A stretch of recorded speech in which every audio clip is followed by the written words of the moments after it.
This is VOA News. I'm David Byrd in Washington. The chairman of the House Judiciary Committee says that Acting Attorney General Matthew Whitaker will testify to Congress on Friday. Whitaker agreed to testify even though he had threatened to not show up if the panel did not drop a threatened subpoena. Jerry Nadler, the Democratic chairman of the committee, said Whitaker, if he shows up and answers questions, would not need a subpoena. Committee Democrats want to question Whitaker about his oversight of special counsel Robert Mueller's investigation into Russian interference in the 2016 presidential election.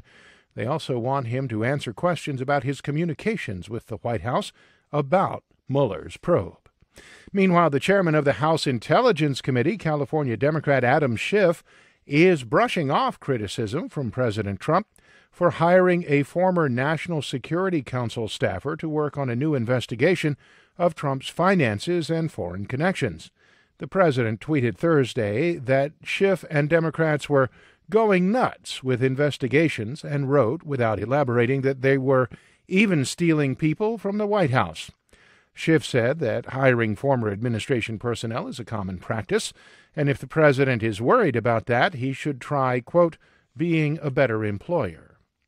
The UN Special Rapporteur on Extrajudicial, Summary, or Arbitrary Executions, Agnes Kalmar, said Thursday that Saudi Arabia undermined Turkey's efforts to investigate the death of journalist Jamal Khashoggi.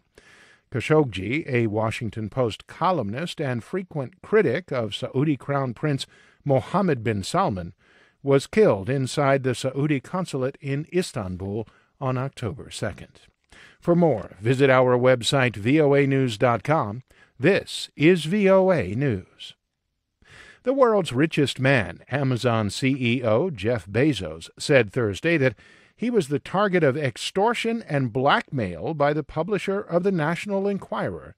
AP's Jackie Quinn has details. Jeff Bezos says the National Enquirer is threatening to publish revealing photographs of him unless his private investigators back off the tabloid. Bezos, who also owns the Washington Post, is a frequent target of President Trump's criticism. He says he's decided to go public despite the embarrassment. Last month, the Enquirer published a story about Bezos having an extramarital affair, so he had private investigators look into how the tabloid obtained lurid text messages. Now Bezos has made public an email warning him. The Enquirer obtained photos, including a below-the-belt selfie of him, and says it might publish them unless he publicly said he doesn't think the story about him is politically motivated. I'm Jackie Quinn. The U.S. Special Envoy for Venezuela, Elliot Abrams, said Thursday the time for talks with President Nicolas Maduro has long passed, except to negotiate his departure.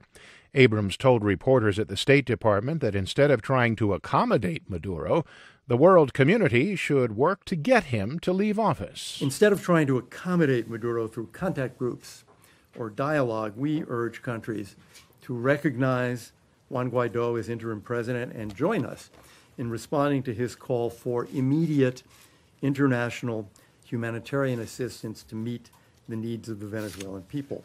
Abrams' comments came as the International Contact Group was meeting in Uruguay. EU Foreign Affairs Chief Federica Mogherini said that the group hopes to solve the Venezuelan crisis without violence or conflict. The group stresses that the fundamental freedoms and human rights of all Venezuelans must be respected. It deplores the death and injuries caused by excessive use of force and underlines that violence is never a solution. Maduro was inaugurated for a second 6-year term after an election that the U.S. and the opposition call a sham. The United States and several other countries have recognized National Assembly head Juan Guaido as Venezuela's interim president. Republican negotiators say President Donald Trump appears to be taking a more positive view of bipartisan talks on border security, with just 1 week left before another government shutdown deadline. Senator Richard Shelby of Alabama and other Republican negotiators met with the president Thursday at the White House. Shelby said the meeting was the most positive meeting he has had in a long time. Trump has given the two sides until next Friday to come up with a deal he can sign, or he will shut the government down again or could call a national emergency. I'm David Byrd, VOA News.